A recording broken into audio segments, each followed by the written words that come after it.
Alhamdulillah. Assalamualaikum warahmatullahi wabarakatuh. Bismillahirrahmanirrahim. Alhamdulillahi rabbil alamin.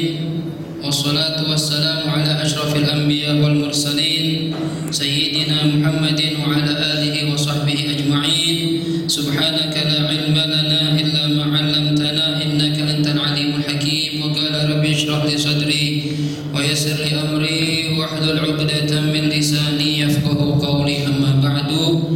Para hadirin wal hadirat yang dimuliakan oleh Allah Subhanahu wa taala, syukur kehadirat Allah di siang hari ini kita masih diberi Allah kesempatan umur panjang, sehat walafiat, bisa melakukan kewajiban kita salat zuhur secara berjamaah. Kemudian kita lanjutkan, kita masih memberikan kesempatan bagi diri kita menambah ilmu pengetahuan tentang syariat Nabi kita Muhammad sallallahu alaihi wasallam. Hadirin wal hadirat rahimakumullah, pembahasan kita terakhir adalah mengenai rukun Islam dan iman. Ya, walaupun dalam kitab yang kita bahas, kitab Taqrib ini tidak membahas tentang rukun Islam dan iman, akan tetapi di kitab-kitab fikih lainnya biasanya ini rukun Islam dan iman dimasukkan, dicantumkan. Ya, khususnya untuk kitab-kitab pemula, agar kita tidak lalai dengan rukun yang harusnya kita tahu. Sama seperti Pancasila, kita SD sering disuruh ngafalin. Sekarang kalau kita ditanya tentang rukun Islam dan iman, mungkin ya, ada di antara kita yang lupa ada berapa ya, atau ingat jumlahnya tapi lupa isinya. Nah, sekarang kita ingin bahas ya satu persatu. Kalau kemarin sudah kita bahas sebagian tentang rukun Islam, yang pertama adalah mengucapkan 2 kalimat syahadat. Ya, harus orang yang masuk Islam itu, kalau dia bukan Islam karena orang tuanya, maka dia wajib mengucapkan 2 kalimat syahadat.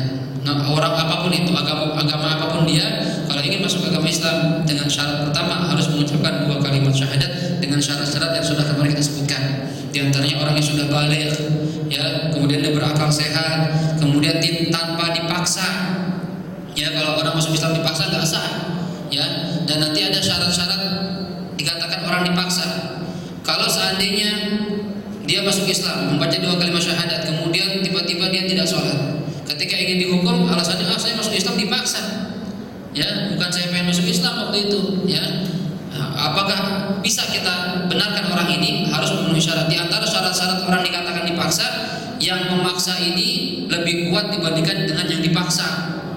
Misalnya saya mengancam siapa yang lebih kecil, ya, anak kecil misalnya, orang dewasa, misalnya orang badannya gede, ya, badannya gede, kemudian saya ngancam dia, ya, kalau nggak masuk Islam gue pukulin lo. Kira-kira pantas nggak saya ngancam dia kalau orang badan gede? Ya, nggak pantas, karena dia lebih kuat dari saya. Berarti ini tidak dikatakan dipaksa, ya. Atau dia memiliki backingan, nah, walaupun kecil, cuma dia ketua preman, lu kalau masuk Islam gue tusuk lo. Nah, itu namanya walaupun kecil tapi dia punya bantuan, itu dipaksa, benar, ya. Ini syarat paksaan salah satunya. Kemudian syarat orang dikatakan dipaksa juga, ya, yang memaksa ini, ya, orang yang dipaksa akan menyangka kalau saya tidak mengerjakan paksaan ini, ya, maka dia akan melakukan ancamannya. Ada sangkaan seperti itu. Kalau seandainya saya maksa teman saya, ya, ada orang teman saya non muslim, saya paksa, cuma dia tahu Hafid sih kalau misalnya saya bercanda walaupun paksa-maksa, ini bukan paksaan, karena tidak ada sangkaan bahwa dia akan mengerjakan hal seperti itu, ya. Syarat berikutnya, tidak ada pilihan lain. Ente masuk Islam apa ngabisin nasi bawa bakul? Nah, nama ada pilihan, ya. Ente pilih masuk Islam, padahal pilihan lain yang tidak membahayakan, berarti ente nggak dipaksa. Kenapa milih masuk Islam?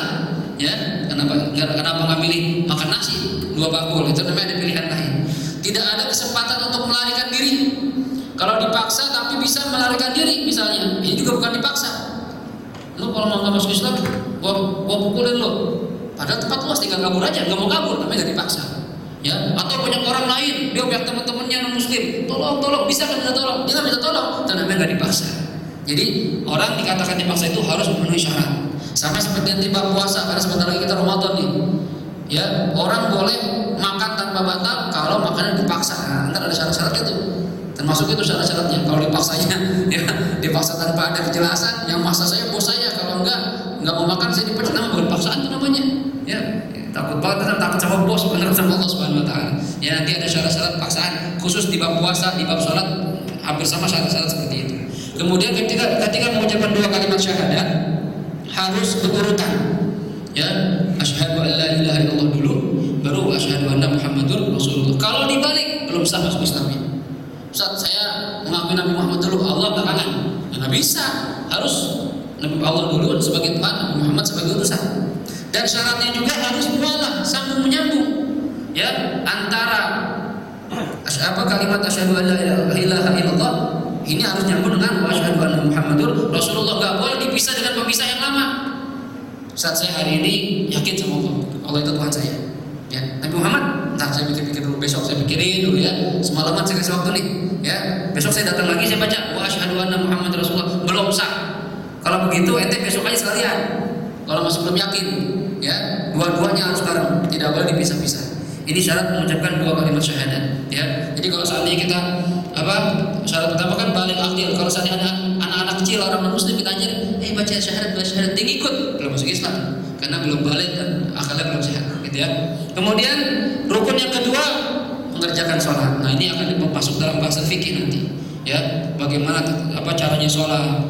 Apakah khusyuk termasuk rukun? Apa yang membatalkan wudu kita? Ini semua pembahasan di fikih nanti. Ketika masuk bab taharah dan bab sholat. Ya. Kemudian berikutnya rukun Islam adalah puasa di bulan suci Ramadan. Ya, harus meyakini bahwa puasa itu wajib, puasa Ramadan. Kalau ada orang Islam yang mengatakan syahadat wajib, sholat wajib, tapi puasa gak wajib, itu belum Islam namanya. Ya, bahkan kalau sudah Islam mengatakan seperti itu dihukumi murtad. Karena ini rukun, nggak boleh kurang-kurangin. 5 ya 5. Karena kemarin sudah dibahas di pembahasan pertama itu, yang dikatakan rukun itu adalah perkara, sesuatu yang dianggap penting yang harus ada. Kalau nggak ada salah satunya maka tidak ada perkara tersebut. Ya, rukun Islam ada 5. Kalau dikurangin 1 belum Islam namanya. Ya, dan puasa ini sebentar lagi nih, nggak nyampe 2 bulan lagi. Sekarang tanggal 8 bulan Rajab, dia bulan suci Rajab. Berarti kan kurang lebih 1 bulan 22 hari lagi. Kurang lebih nih puasa. Ayo Ramadan, kita muliakan Ramadan. Jaga diri kita, jangan sampai nggak puasa. Kadang saya sedih orang-orang Islam nih, khususnya orang Indonesia, ya 80% kita Muslim terbanyak sedunia kita nih, 200 juta lebih kita, Muslim terbanyak sedunia dalam satu negara. Tapi lihat kelakuan orang-orang Islam, khususnya suci Ramadan. Ya, dia berokok sembarangan di jalanan, dia minum, makan, warteg, coba lihat warteg. Ya, luarnya doang ditutupin kain. Bapak lihat dari kolongnya, kaki mulu tuh jejer. Itu pada makan beneran ini.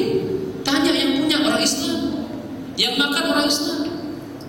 Nah ini kita harusnya orang Islam ini lebih memuliakan Ramadan, lebih menjaga kesucian Ramadan. Ya, orang-orang non-Muslim nggak mungkin memuliakan Ramadan. Saya punya teman orang London. Ketika saya mondok di Hadramaut tuh, teman saya orang Inggris. Dia bilang, Fit, ya gimana Ramadan di Indonesia? Ya Indonesia sih, ya ada nikmatnya juga. Cuma banyak orang-orang sembarangan makan itu juga banyak. Kata dia kalau di London itu walaupun orang kafir, cuma kalau seandainya dia tahu temannya Islam, dia makan di bulan suci Ramadan, dia ingat ya teman-teman. Ente kan Muslim, kok ente nggak puasa? Gitu gimana? Nah kita yang Muslim aja kadang makan bareng-bareng teman Ramadan. Nauzubillah min dzalik. Ini gimana ya? Ya, hati-hati Ramadan ini ya, muliakan Ramadan, jaga bangun malamnya, jaga tarawihnya. Ya, jangan sampai Ramadan kita kayak biasa-biasa aja gitu. Ramadan sama aja, jangan. Ini bulan pensucian diri kita nih. Orang yang gak puasa di bulan suci Ramadan, kata Rasulullah, nanti digantung, siksaannya digantung sama Allah Subhanahu Wa Taala. Ya, dibentangkan tangan dan kakinya pakai rantai, kemudian disuruh mangap, disiram timah panas dari atas kepalanya, dari api neraka, timah mendidih. Suruh rasain tuh dulu. Ketika Ramadan minum sembarangan, sekarang minum nih timah neraka. Yang mana kata Rasulullah, 1 tetes saja mengenai tubuh kita dari ujung rambut sampai ujung kaki itu gosong semuanya. Ini kita diguyur pakai itu. Ini bagi orang-orang yang berani nggak puasa di bulan suci Ramadan. Ayo coba takut sama Allah Subhanahu Wa Taala. Mau tunggu kapan? Udah tua masih aja begitu. Ya, yang muda lagi masih mumpung masih muda. Tapi emang kita mati tua belum tentu. Yang muda juga sama, takut sama Allah. Takut dari muda, dari mulai balik takut sama Allah Subhanahu Wa Taala. Ya, kita nggak tahu meninggal kita kapan nih. Mungkin kita Ramadan ini Ramadan terakhir kalau kita ketemu Ramadan. Ketemu juga belum tentu ini. Siapa tahu bisa meninggal, kita nggak tahu, ya kan? Nah ini, ayo jaga Ramadan. Ya, nanti pembahasan bagaimana syarat-syaratnya itu juga di bab fikih nanti pembahasannya. Kemudian termasuk rukun Islam juga adalah membayar zakat. Di zakat ini wajib ya bagi orang-orang yang memiliki harta lebih, ya dengan syarat-syaratnya nanti di bab fikih akan dibahas secara detail. Siapa saja orang yang wajib bayar zakat, siapa saja orang yang berhak menerima zakat. Ya kalau orang-orang penghasilannya atau punya simpenan sudah mencapai kurang lebih 85 gram kalau emas murni berapa tuh 80 gram dikali dengan harga rupiah berapa? Uangnya segitu setahun lah kurang-kurang, bahkan bisa lebih, bahkan dia wajib bayar zakat. Nah cuma kalau orang-orang model-model tukang gado-gado, ketoprak, itu sih kagak ada zakat, nyeksian. Ya, yang gajinya UMR, itu insya Allah belum ada zakat gitu. Ya kalau ente mau sedekah sunnah doang. Ya, kenapa? Karena gaji kita kalau dikumpulin misalnya berapa? 2,5 juta kali 10 bulan 25 juta. Ya berarti kan 30 juta. 30 juta itu nyampe gak 85 gram emas. Itu selama setahun tuh. Ya, dan tidak boleh kurang. Misalkan kita dapat gaji buat bayar cicilan motor, buat bayar kontrakan rumah, udah habis duluan. Nah orang-orang model begini gak wajib bayar zakat. Jadi Islam itu baik. Yang wajib zakat itu yang kaya-kaya doang. Dan ini Allah ngajarin bayar zakat ini supaya menghilangkan rasa pelit dari manusia. Karena manusia watak dasarnya itu setiap nambah harta tambah pelitnya, itu watak dasarnya. Saya teman kemarin sudah saya bilang tuh ya, wajar manusia begitu biasanya. Kecuali orang yang melatih nafsunya supaya menghilangkan sifat pelit. Waktu miskin sih ngomongnya enak. Iya, lagi susah nih. Ya Allah, masjid ini nggak ada AC-nya pak. Kalau gua kaya udah AC dah. Nah, kalau gua kaya, nah coba. Ya, orang pada kagak ada yang korban. Kalau gua kaya, gua korban dengan sapi. Iya, ngomongnya enak. Tapi begitu lagi sukses, wah, lain lagi ceritanya itu. Ya, pelitnya nambah tuh. Tunggu, belum punya Ferrari, tunggu dulu. Tunggu, belum punya villa. Ada aja itu pengennya. Dia lupa sama janji dia dulu. Makanya kita bersyukur sama Allah Subhanahu wa taala. Allah kasih berapapun syukur. Ya, Allah kasih sedikit, Allah kasih banyak, syukur, bersabar. Ya, kata Allah, la in syakartum la azidannakum wa la in kafartum inna adzabi lasyadid. Kalau kalian syukur akan nikmatku, saya tambahin. Kata Allah. Iya, janji Allah nih. Ya, kalau kalian kufur akan nikmatku, ingat adab saya sangat pedih, kata Allah. Ya, jadi zakat bagi orang-orang kaya jangan lupa. Ya, cuma sedikit.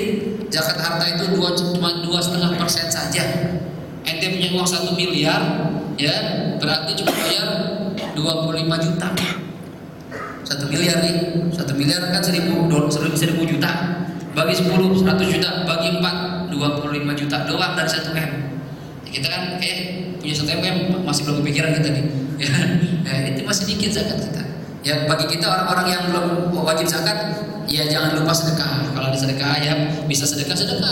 Ya mungkin sedekah kita yang 10.000 itu lebih besar nilainya daripada orang yang 100.000 tapi orang kaya. Ya orang duitnya miliaran, sedekahnya 10.000. Orang gaji 2 juta, sedekahnya 5.000. Lebih tinggi yang 2,5 juta gajinya. Kenapa? Karena masih kurang aja masih mau sedekah. Itu udah lebih masih 10.000 aja nggak nambah segitu ya. Nah ini jadi belum tentu kecilnya nilai rupiah yang kita sedekahkan itu kecil di hadapan Allah, belum tentu.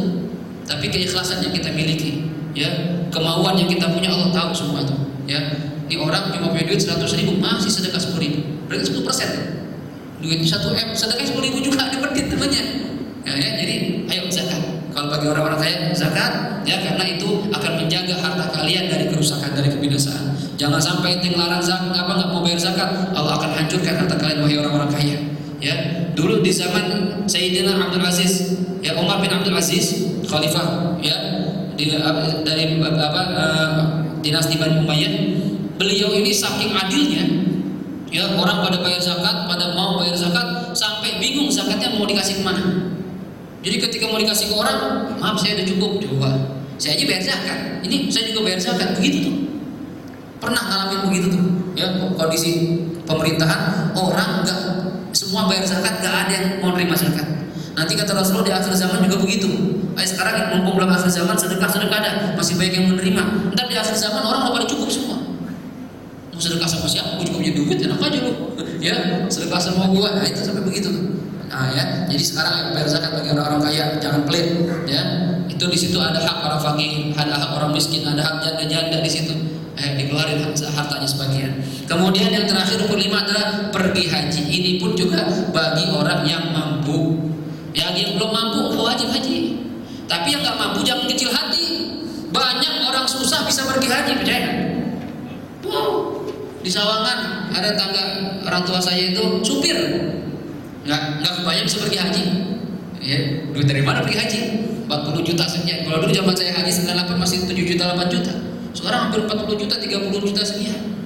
Kita duit dari mana? Boro-boro boleh pergi haji. Rumah aja masih kontrak. Ya, motor belum rapi cicilannya. Ya, gimana mau pergi haji? Jangan kecil hati. Minta sama Allah Subhanahu wa taala. Karena ini haji ini panggilan dari Allah Subhanahu wa taala. Kalau Allah sudah manggil, caranya ada aja. Ya. Ini supir majikannya ingin pergi haji, pengen ada orang nemenin anaknya, megangin anaknya, diajak tuh dia. Walaupun cuma niatnya jagain anaknya, tapi kan pergi haji juga. Kata dia, saya udah tua nih, orang tua kamu bisa kan sama saya? Ajak bapakmu juga, diajak dulu bapaknya. Nah coba nih, nggak ada yang nyangka nih. Ya rezeki Allah yang atur semuanya. Jadi kita jangan pernah kecil hati sama Allah Subhanahu wa taala, selalu munajat minta sama Allah walaupun perasaan mungkin dari segi logika nggak mampu, tapi kalau Allah punya keinginan, nggak ada yang bisa menghalangi keinginan Allah Subhanahu wa taala. Ya, jadi pergi haji ini bagi yang mampu saja. Dan syarat terpenting ketika pengen haji harus dengan harta yang halal. Jangan ya pergi haji dari hasil joget, kebor, jangan. Berpantat, kebor bangunan bukan. Hasil joget dia pergi haji, hasil mabok judi dia pergi haji, ya ini jangan. Percuma kata Rasulullah. Ya, dalam sebuah hadis itu Nabi mengatakan kalau orang pergi haji dengan harta yang halal, kemudian atau umroh nih, kemudian dia mengucapkan labbaik Allahumma labbaik ya Allah, saya penuhi panggilan Engkau ya Allah. Kalau hartanya halal kata malaikat jawab bilang itu, ya labbaika wa sa'daika. Ya Allah terima haji kamu, ya selamat datang di haji kamu kata Allah, ya zaduka halal, bekal kamu halal, kendaraan kamar kamu halal, kendaraan kamu halal, haji kamu mabrur. Ini kalau orang hartanya halal. Cuma kalau orang haji, ya kan sekarang banyak nih orang hasil begitu korupsi di haji, pengen dipanggil haji doang gitu, bangga dipanggil haji, ya bahkan pulang haji gak dipanggil haji marah, ada begitu. Udah haji nggak panggil haji sembarangan aja loh. Ya, padahal di Arab nggak ada orang dipanggil haji, siapa nggak ada. Di kita doang orang Asia, Indonesia, Brunei, Singapura, Malaysia, Thailand dah paling nggak. Di lainnya nggak ada. Guru saya tiap tahun haji, namanya Habib Salim, nggak ada haji Habib Salim nggak ada. Habib Salim aja udah nggak pakai haji, nggak marah tuh. Ya barang kita nih, udah haji nih, ente panggil dah. Ya, kayak haji siapa tuh yang di Tungubur? Ya nggak boleh begitu. Ada orang panggil nama juga nggak apa-apa. Ya predikat haji itu berat, nggak sembarangan. Jaga haji kita tuh. Ya kalau bekal kita haram pergi haji, ketika mengucapkan labbaik Allahumma labbaik kata malaikat apa? La labbaik wala sa'daik. Ente nggak diterima, ente nggak bahagia katanya. Bekal ente haram, kendaraan ente haram, haji ente nggak diterima, dosa semuanya. Nauzubillah. Jadi kalau kita pergi haji cuma pengen gaya-gaya doang, hasil korupsi, hasil yang haram, nggak usah mendingan dah. Ya percuma, capek doang. Ya, nah ini. Jadi ini 5 rukun Islam.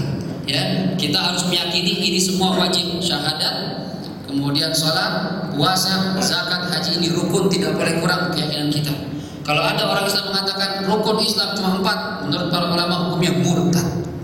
Atau rukun Islam ada 3, menurut para ulama hukumnya murtad. Kenapa? Karena ini perkara yang ulima bid-darurah, yang diketahui secara darurat, semua orang harus tahu Islam. Orang Islam harus tahu semuanya. Nggak mungkin ente nggak tahu haji itu wajib, ya zakat itu wajib, nggak mungkin. Ya, ini harus yakini kewajibannya. Kemudian rukun Islam, rukun iman. Rukun iman ada 6. Ya, ini dari mana sumbernya? Semua dari hadis yang sahih dari Nabi kita Muhammad SAW. Ya, ketika Nabi sedang bersama sahabatnya, tiba-tiba datang malaikat Jibril. Ya, malaikat Jibril nanya, wahai Rasulullah, wahai Muhammad, manggil wahai Muhammad. Ya, tahukah kamu apakah itu Islam? Nabi mengatakan al-Islam an tashhada an la ilaha illallah wa anna Muhammadar Rasulullah wa iqamus shalah wa ita'iz zakat wa shaum Ramadan wa hajjil bait man istata'a ilaihi sabila. Ini rukun Islam Nabi mengatakan. Kemudian apakah itu iman? Nabi mengatakan yang dikatakan iman an tu'mina billah. Yang pertama, kalian percaya, yakin kepada Allah Subhanahu wa taala. Kita harus yakin Tuhan kita yang menciptakan kita, yang memberi kita nikmat, memberi kita rezeki, semuanya itu Allah Subhanahu wa taala. Enggak ada Tuhan lain. Makanya di kalimatnya ketika syahadat, asyhadu an la ilaha illallah. Apa arti la ilaha illallah? Ya, dalam kita fikih katakan artinya la ma'budu bihaqqin illallah. Tidak ada yang berhak untuk disembah dengan benar kecuali Allah Subhanahu wa taala. Jadi kalau ada yang mengatakan, Ustaz, kan banyak yang disembah-sembah tuh, dewa ya, tuhan-tuhan lain. Itu menurut agama kita enggak benar. Walaupun mereka disembah tapi tidak benar. Tapi yang benar untuk disembah cuma Allah Subhanahu wa taala. Nah, dan orang Islam harus, apalagi orang-orang Ahlussunnah nih, harus mengetahui sifat Allah yang berjumlah 20 yang wajibnya. Mustahilnya 20, jaiznya 1, jadi 21. Ini wajib tahu nih. Dulu saya waktu masih kecil, ya, itu ibu saya kalau habis maghrib ngumpulin tuh, dinyanyiin sama dia. Allah wujud tidak baqa mukhalafatu lil hawadisi qiyamuhu binafsihi, gitu ya. Wah, itu nyanyiin. Saya tuh gak ngerti ini apaan ini. Saya ikutin aja, ngapalin, nyanyiin. Kan enak kalau kecil suruh nyanyi. Ternyata itu sifat wajibnya Allah Subhanahu wa taala. Ini kita harus tahu nih, sebenarnya pembahasannya ini bukan di sini, itu tauhid. Cuma ini kita harus tahu Allah itu sifatnya wujud, qidam, baqa, mukhalafatul hawadisi, qiyamuhu bi nafsihi, wahdaniyat, qudrah, iradat, ilmu, hayat, sama' basar, kaunuhu hayat, kaunuhu sami'an, kaunuhu qadir. Ada 20 ya sifat wajibnya Allah Subhanahu wa taala. Ini harus tahu. Wajib kita ngaji tauhid ini ya. Kalau bisa nih pengajian di masjid ini ada pengajian tauhidnya. Karena yang pertama kali wajib kita pelajari adalah ilmu tentang tauhid, tentang keesaan Allah Subhanahu wa taala. Jangan kita sholat, kita puasa cuma kenal tapi enggak kenal Allah. Allah itu gimana sih? Enggak tahu. Pokoknya gua diajarin sholat aja deh. Tapi enggak kenal Allah. Harus tahu Allah itu seperti apa. Ente bisa cinta sama sesuatu kalau kenal. Enggak mungkin ente nikah sama seorang wanita kalau ente enggak kenal, benar enggak? Iya, kenal dulu baru cinta. Sekarang kita ngaku cinta sama Allah, cinta sama Rasul, tapi kita nggak kenal dia siapa. Bohong namanya ini. Ya, oleh karena itu wajib kalau bisa. Jadi masukan tuh, ya, sama Pak Marianto bilang, Pak, kalau bisa ada ngaji tauhid, Pak. Ustaz Fauzan kayak siapa kayak ya, ngaji tauhid. Ya, bagaimana pemahaman tentang Allah Subhanahu wa taala. Kemudian Allah punya sifat, karena sifat wajibnya 20, sifat mustahilnya pun 20 juga. Jadi jumlahnya 40. Sifat jaiznya Allah ada 1. Apa itu? Ya, fi'lu kulli mumkinin aw tarkuhu. Allah punya sifat jaiz, sifat boleh. Apa sifat bolehnya Allah? Allah boleh mengerjakan sesuatu atau meninggalkannya. Yang mungkin bagi Allah Subhanahu wa taala. Ya. Jadi, boleh enggak Allah masukin orang yang ahli ibadah ke surga? Boleh. Boleh enggak Allah masukin orang ahli maksiat ke surga juga? Boleh. Boleh, terserah Allah. Itu haknya Allah Subhanahu wa taala. Tapi Allah kan punya punya firman, Allah tidak akan zalim terhadap hambanya.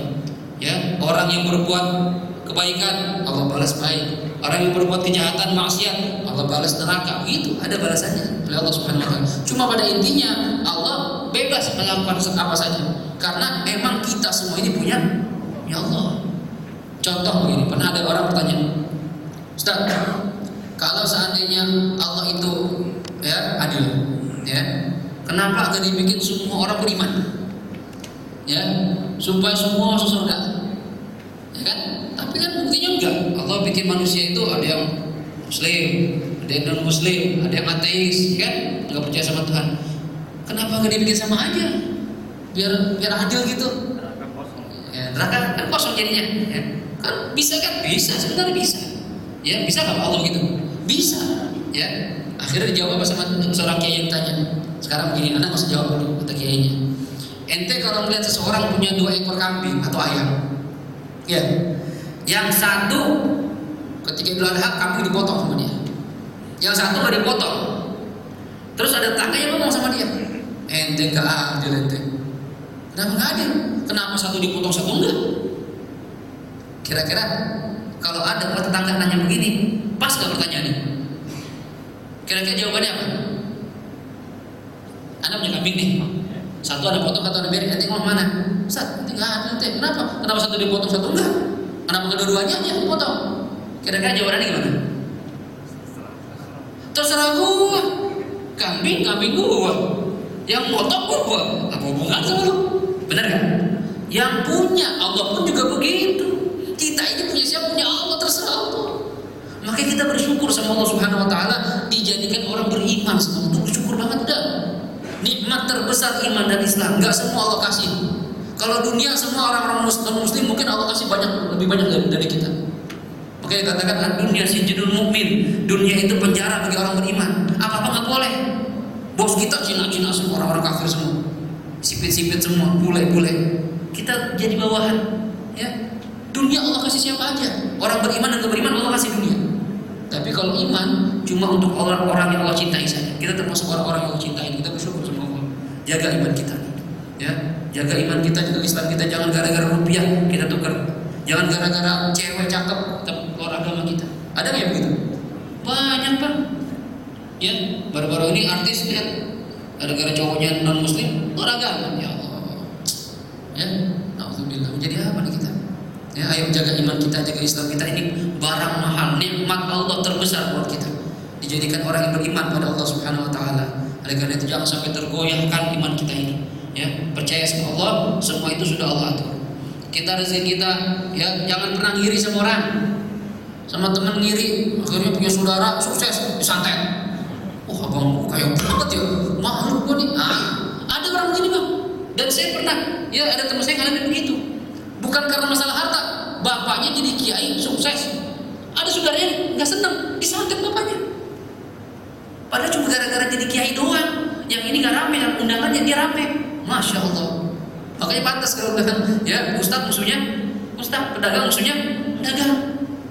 Ini kadang kalau hati udah kotor, nggak yakin sama Allah, nggak percaya sama Allah, nggak pasrah sama Allah, akhirnya begitu yang dia lakukan. Semua udah Allah tulis semuanya. Ya, harta kita, rezeki kita udah ditulis, ajar kita udah ditulis semuanya. Kita cuma tinggal usaha, tawakal, ikhtiar, sama doa semua. Sisanya udah bersyukur aja. Ya, masih mending kita punya uang ya, punya uang 1 miliar, tapi kita sabar syukur. Daripada nyewa 1 juta kita nggak syukur, nggak sabar. Ya, ya 1 miliar dan nggak sabar, ya enak. Tapi kita nggak tahu rezeki orang beda-beda. Kadang saudara itu adik kakak beda-beda rezekinya. Jangan ngiri, nggak usah pakai ngiri sama saudara, nggak usah ngiri sama tetangga, nggak usah. Kadang kita bisa syukur, bisa sabar, cuma gara-gara istri kadang bisa nggak sabar. Bang, itu adiknya udah punya mobil bang, gimana sih bang? Abang payah banget, gimana sih bang caranya? Akhirnya gara-gara dorongan begini nih, iman kita nggak kuat, kurang percaya sama Allah Subhanahu Wa Taala, korupsi. Akhirnya nyolong, yang banyak begitu kan? Ya, hati-hati nih, jangan sampai gara-gara istri anak kita. Allah mengatakan, ya ayyuhalladzina amanu la tulhikum amwalukum wala auladukum an dzikrillah. Wahai orang-orang beriman, jangan gara-gara istri, jangan gara-gara anak, gara-gara harta kamu lupa sama Allah Subhanahu wa taala. Yakin, ya. Kita yakin sama Allah Subhanahu wa taala, semua udah atur, kita tinggal usaha yang benar, ikhtiar yang benar, doa sama Allah. Sisanya biar Allah yang atur. Ya, apalagi sudah berkeluarga nih, Zuhri ya, ini ngerasain sendiri nih, beneran. Kadang rezeki itu datang dari mana aja kita nggak tahu. Kita nggak nyangka bang, beneran. Ya, kita punya tanggungan sekian, ya Allah nggak ada, gimana caranya nih? Tiba-tiba aja tuh Allah sedang tuh. Masya Allah, indahnya caranya Allah. Baru ini bulan-bulan ini saya ngalamin tuh, ya Allah tagihan 8 juta dari mana? Ya Allah, ya gaji nggak ada, ya Allah gimana? Ada Allah jalan tuh. Subhanallah, indahnya caranya Allah Subhanahu wa taala. Yang penting kita yakin, kita takwa sama Allah, kita percaya sama Allah, curhat sama Allah aja udah. Cerita sama Allah aja, ada masalah apa cerita sama Allah. Kalau kita mau cerita sama seseorang yang cinta sama kita, boleh, mungkin dia bisa kasih saran, kasih nasihat, silakan. Cuma kalau orang yang musuh sama kita, nggak demen sama kita cerita sama dia, disumpahin kan, syukurin lo, ya, mana tahu dasar lo, ya, mendingan curhat sama Allah aja. Ya Allah susah banget ini rezeki, Allah anak saya begini banget, cerita sama Allah, biar Allah yang atur semuanya. Kalau sudah pasrah, ntar Allah kasih jalan. Ya, terus saya pernah ngalamin mobil saya hilang, dia punya mobil saya rentalin, 4 bulan hilang bang, puyang saya sebulan tuh. Ya Allah cari semua lapor sini lapor, harta duit keluar, habis waktu buat kita doang. Akhirnya saya bilang ya Allah, saya pasrah dah. Ya, kalau emang masih rezeki saya, insya Allah balik ke mobil. Kalau enggak, saya terserah aja ya Allah. Dia bilang, saya nggak mau puyang-puyang. Tapi lihat, ketika kita sudah pasrah, Allah kasih jalan. Ada yang kasih tahu, ada ini, tuh jalan sampai ketemu 4 bulan. Alhamdulillah, nih Allah punya cara. Melatih kita, kalau kita kena musibah tuh, ente ingat balik ke siapa? Ya, ke polisi apa?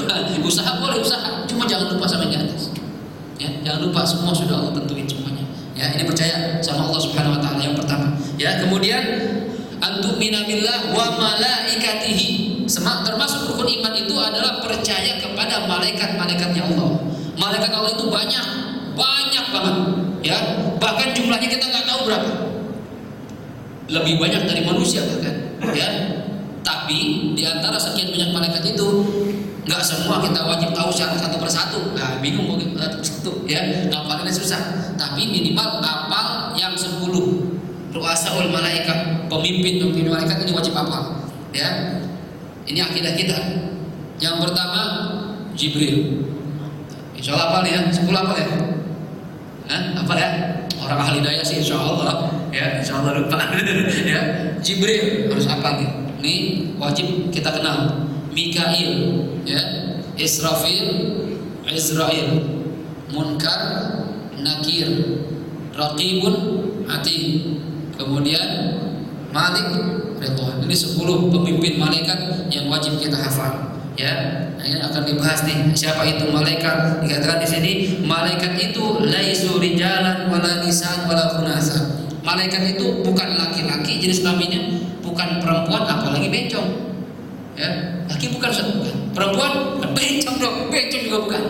Ya, di sini dikatakan famani taqada dzukuratahum kana mubtadi'an fasiqan. Ya, orang yang berkeyakinan bahwa malaikat itu jenis kelamin laki-laki, maka dia dikatakan orang ahli bid'ah dan orang fasik. Ini baru bid'ah nih, ya. Yang ini bid'ah mengatakan malaikat laki-laki bid'ah. Ente orang fasik itu yang melakukan dosa besar. Ya, kafir enggak Ustaz? Wa fi kufrihi qaulan. Masalah hukum kafirnya apakah dia murtad atau tidak? Ulama beda pendapat. Ada yang bilang kafir, ada yang bilang enggak. Karena enggak boleh malaikat disifati sebagai laki-laki. Kalau berkeyakinan dia perempuan bagaimana? Wa man ya'taqada urusatahum kana kafiran bil ijma'. Orang yang mengatakan malaikat itu perempuan, maka menurut kesepakatan ulama dia dihukumi kafir. Hati-hati. Ya, kenapa? Dalilnya Al-Qur'an. Allah mengatakan wa ja'alul malaikata alladzina hum ibadur rahmani inatha. Mereka orang-orang kafir, kata Allah, orang-orang musyrik, ya, kafirun ini menjadikan malaikat sebagai hamba Allah yang berjenis kelamin wanita. Nah, ini kafir nih. Allah yang bilang. Jadi kita jangan bilang begitu, ya. Laki nggak boleh, perempuan juga nggak boleh. Saat kalau gitu saya bencong aja, lebih parah lagi teh. Wa aula bil kufri man yataqada khunusatahum limasjid tadkis. Lebih dahsyat lagi orang itu mengatakan malaikat itu bencong, ya, waria. Kenapa? Karena ini lebih menurunkan derajatnya malaikat. Malaikat ini hamba Allah yang soleh, hamba Allah yang gak pernah maksiat sama Allah Subhanahu Wa Taala. Beda sama kita. Kita disuruh sholat masih ogah-ogahan, ya, disuruh zakat masih malas. Malaikat enggak. Sekali disuruh langsung kerjain. Ini malaikat, ya. Jadi nggak boleh sembarangan sama malaikat. Ya. Kemudian mereka apakah termasuk golongan jin? Wa hum ghairul jin, bukan jin. Sendiri malaikat ini. Siapa itu malaikat? Ya. Malaikat itu sifat-sifatnya katanya la rijal wala nisa. Bukan laki-laki, bukan perempuan, wala yakulun, enggak makan, wala yashrubun, enggak minum. Malaikat enggak kayak kita lapar haus enggak ada dia. Ya. Dia kayak itu tuh iklan-iklan aki itu anti bocor, anti haus gitu ya. Enggak makan, enggak minum malaikat itu. Enggak tidur, wala yatanakahum, enggak nikah. Jadi enggak ada syahwat sama sekali. Makanya wajar kalau malaikat enggak maksiat, enggak ada syahwatnya. Tapi kalau manusia memiliki syahwat enggak bermaksiat, lebih dahsyat dari malaikat. Oh ya, Rasulullah punya syahwat enggak? Punya. Para nabi, para rasul punya syahwat, tapi lebih dahsyat derajatnya dibandingkan para malaikat. Kenapa? Punya syahwat masih bisa nahan nafsunya. Hebatnya manusia, ya. Kemudian wala yatawaladun, enggak punya anak. Wala tuktabu amaluhum, amalnya enggak dicatat. Kenapa enggak dicatat? Li'annahum kutab, karena mereka tukang nyatet. Itu kan enggak dicatat. Emang tukang nyatet ya, enggak ada maksiatnya. Wala yuhasabun, mereka tidak dihisab. Li'annahum hisab, karena mereka tukang hitung. Ya, amalnya tidak dihitung. Wala tuzanu amaluhum li'annahum la sayyata lahum. Malaikat enggak ditimbang amal kejelekannya. Kenapa? Enggak ada maksiatnya sama sekali. Enggak perlu timbangan, bagus semuanya amalnya. Ya, nanti ketika di padang mahsyar yuhsyaruna ma'al jin wal insi, dikumpulkan bersama jin dan manusia, bahkan bersama para hewan nanti di padang mahsyar. Ngumpul kita bang semuanya. Ntar di bab akhir-akhir masalah hari kiamat diterangin gimana kondisi kita ketika dibangkitkan. Ya, malaikat nanti ngumpul sama kita tuh. Kita kenal malaikat. Oh, malaikat begini ya, oh malaikatnya ya. Banyak ntar satu padang mahsyar tuh. ya, ngumpul semua. Binatang, laut, udara, ya, air semua jadi satu. Jin, manusia dari zaman Nabi Adam sampai Adam Jordan, ada Malik, semua, ya, ada semua situ. Ya, ngumpul semuanya. Dan kemudian malaikat ini katanya yasfa'una fi uswati bani Adam. Mereka akan mampu nanti Allah kasih kesempatan menolong orang-orang yang suka maksiat kalau Allah izinkan. Ini orang tukang maksiat cuma ada benernya, tolong kita malaikat masih bisa. Karena nanti ada sebagian manusia, sebagian makhluk Allah yang Allah beri izin untuk memberi syafaat pertolongan, termasuk Nabi kita Muhammad sallallahu alaihi wasallam. Orang-orang yang mati syahid, orang-orang ulama-ulama salihun, ini Allah kasih izin ya menolong. Mungkin kita punya guru orang-orang soleh nih, kita muridnya bandel-bandel dikit misalnya, guru kita bilang, ya Allah tolong murid saya nih, biar bandel murid saya, tolong. Makanya kita harus punya ta'alluq, punya ikatan sama orang-orang soleh. Jangan punya teman orang gajulan, jangan. Ya, punya teman orang-orang soleh. Apa keuntungannya? Nanti dia kalau Allah kasih izin bisa ngasih syafaat, nolongin kita. Jadi kalau bisa tuh punya teman orang-orang baik, ya, kiai-kiai, ya, habaib. Jadi kalau kita nggak bener, dia ingat sama kita. Ya Allah, itu teman saya, itu teman nongkrong saya, tapi ikut pengajian saya. Tolong ya Allah, nih, tolong itu. Ini kalau udah nggak bener, temennya nggak bener juga, saya nolongin juga. Salawat kagak pernah, ya. Puasa malas, ya Allah, alhamdulillah. Hati-hati nih kita nih, ya, berteman sama orang-orang baik. Kemudian mereka dikatakan di sini, malaikat itu seperti apa sih? Ajsamun nuraniyah, yaitu sebuah jisim bentuk tubuh dari cahaya. Latifah yang lembut bil arwah, memiliki ruh, ya. Mereka memiliki ruh. Qadirun ala tasyakkul bi ashkalin mukhtalifah. Tapi mereka juga punya kemampuan untuk berubah bentuk katanya. Dengan bentuk-bentuk yang berbeda-beda, fi ashkalin hasanah, tapi bentuknya yang bagus-bagus. Makanya malaikat Jibril kadang datang seperti manusia, dengan kadang bentuk aslinya, kadang suaranya doang. Nah ini mereka bisa punya bentuk yang macam-macam, tapi bentuk-bentuk yang bagus. Beda sama jin. Jin atau setan itu atau iblis, mereka bisa tasyakul, berubah bentuk, tapi bentuknya jelek-jelek. Jadi ular, ya, jadi babi, misalnya ada babi ngepet. Itu jin yang kerjaan tuh, ya, jadi babi ngepet, yang begitu-gitu. Cuma kalau malaikat berubahnya yang bagus-bagus, ya. Kondisi mereka katanya sya'nuhum at-ta'ah, mereka taat sama Allah Subhanahu wa taala. Tempat tinggal mereka kebanyakan di langit. Ya, makanya Allah dalam sebuah hadis qudsi, Allah kalau sudah cinta sama seorang hamba, ini Allah umumkan tuh, wahai malaikat, wahai Jibril, saya cinta sama fulan, bilangin sama malaikat cinta sama dia. Jibril ngomong tuh, woi, Allah cinta sama malaikat, sama si fulan, kalian semua cinta sama dia, cinta. Kalau malaikat sudah cinta, maka malaikat yang langit ini ngomong sama penduduk yang di bumi, sama hewan, sama segala macam. Allah cinta sama fulan, cinta sama dia, cinta semuanya. Maka Rasulullah termasuk orang yang dicintai di langit dan di bumi. Dan orang-orang soleh seperti itu, ya. Nah ini jadi kita mudah-mudahan termasuk orang-orang yang dapat cintanya Allah Subhanahu wa taala, sehingga dicintai seluruh makhluknya Allah Subhanahu wa taala, ya. Tapi sebagian mereka ada yang tinggal di bumi, ya. Kemudian mereka ini, ya, kita wajib iman mereka jumlahnya sangat banyak, sampai jumlahnya berapa? Enggak tahu kecuali Allah Subhanahu wa taala. Tapi yang wajib kita ketahui adalah mereka satu persatu yang tadi 10 ru'asaul malaikat. Nah ini mungkin nanti pertemuan berikutnya akan kita bahas satu persatu, siapa itu Jibril, siapa itu Mikail, biar ngerti. Sebenarnya bukan pembahasan fikih, cuma saya ingin memberikan ini karena pengetahuan dasar sebenarnya. Harusnya kita belajar ini anak-anak ketika kita masih TK, masih SD tuh. Ini namanya kita aqidatul awam, akidahnya orang-orang awam. Nah ini kita termasuk orang awam nih, ya, belajar dikit-dikit, ya. Nanti kalau sudah selesai ilmu tauhidnya sebagai dasar, baru kita masuk fikih. Mungkin agak banyak sebenarnya, minta maaf nih. Nggak apa-apa, boleh nggak kira-kira? Ya, karena kita minta fikih yang dasar itu rata-rata rukun Islam dan iman dibahas. Ini ya. Nah ini jadi mungkin saya ingin nyontoh seperti ulama-ulama dulu, kita bahas dulu rukun iman. Kalau kita sudah tahu Islam, sudah tahu iman, baru kita masuk kitabut thaharah. Gitu ya. Ada pertanyaan sebelum ditutup? Dipersilakan. Baik, sesuai tema atau di luar tema? Ada? Kalau nggak ada kita silakan. Ustaz, kan kita harus sudah nih, kan ada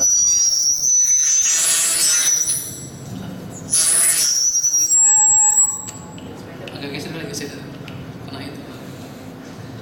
Ya, ada pertanyaan. Ada beberapa kelompok Islam yang meyakini bahwa rukun iman itu lebih dari 5, terus rukun iman pun lebih dari 6, terutama kelompok Syiah itu bagaimana Ustaz? Ya, terima kasih. Bismillahirrahmanirrahim. Masalah perbedaan akidah ini kita harus legowo ya, karena orang beda-beda. Karena Rasulullah juga mengatakan ya, umatku nanti akan pecah menjadi 73 golongan, kata Rasulullah. Yahudi pecah menjadi 72 golongan, Nasrani pecah menjadi 72 golongan. Islam pun kata Rasulullah, umatku kata Rasulullah menjadi 73 golongan, yang masuk surga cuma satu. Nah, jadi wajar kalau nanti Islam ini sebenarnya Islam satu, cuma akan pecah-pecah dalam itu. Ya, dan Nabi sudah mengatakan itu sejak zaman dulu. Jadi kata Rasulullah yang masuk surga cuma satu, orang yang ikutin saya ya dan sunnah-sunnah saya. Ya. Kalau semua mengklaim dirinya benar, ya kita perlu hormati. Ya, yang sunninya bilang saya benar, saya masuk surga, ya wajar kan ente berakidah seperti itu. Ya, yang Syiah juga mengatakan saya juga benar, saya mengikuti sunnah, ya wajar kita hormati pendapat mereka, karena kebenaran sebenarnya punya Allah Subhanahu Wa Taala.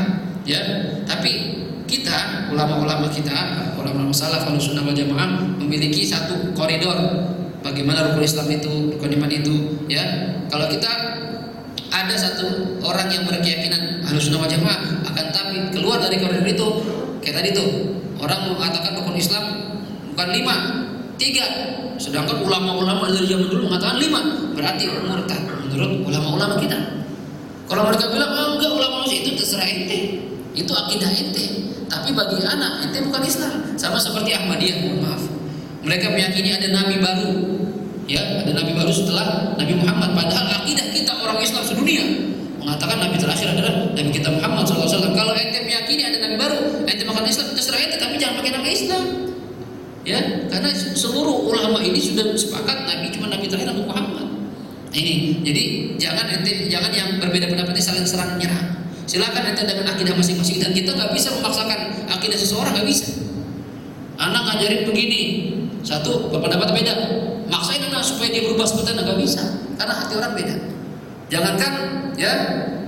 Jangankan ini orang yang beda nggak kenal sama kita, kadang sekeluarganya beda-beda. Gak usah masalah akidah dah, masalah apa dah, masalah keluarga nih. Di rumah bagusnya cat apa ya? Kayaknya bagusnya putih dah, enggak, udah krem, hijau aja. Beda-beda tuh masalahnya, apalagi masalah akidah. Ya, jadi kalau mereka orang berbeda pendapat sama kita, silahkan mereka dengan pendapat mereka. Ya, asalkan kita jangan saling nyalah-menyalahi. Itu aja, hormatin aja berbeda pendapat. Ya, sebenarnya ulama-ulama dulu beda pendapat, ya ini sudah sering berbeda pendapat. Tapi selama masalah akidah, pokoknya usul ini tidak berbeda, silahkan. Nah, kalau masalah rukun iman ini bisa berbeda nih, karena ini masalah asal usulnya. Iman dan Islam itu pokok, iman, Islam, ihsan, ini usul nih. Ya, jangan sampai berubah-berubah. Kalau mereka meyakini hal itu, ya bagi kita mereka di luar Islam. Ya, nah, jadi kalau mereka mengatakan enggak, saya yang benar, silahkan. Tapi kita nggak usah menyerang mereka, gitu aja. Hormatin aja ente, silahkan dengan akidah ente, silahkan. Gitu ya. Yang penting kita damai-damai aja.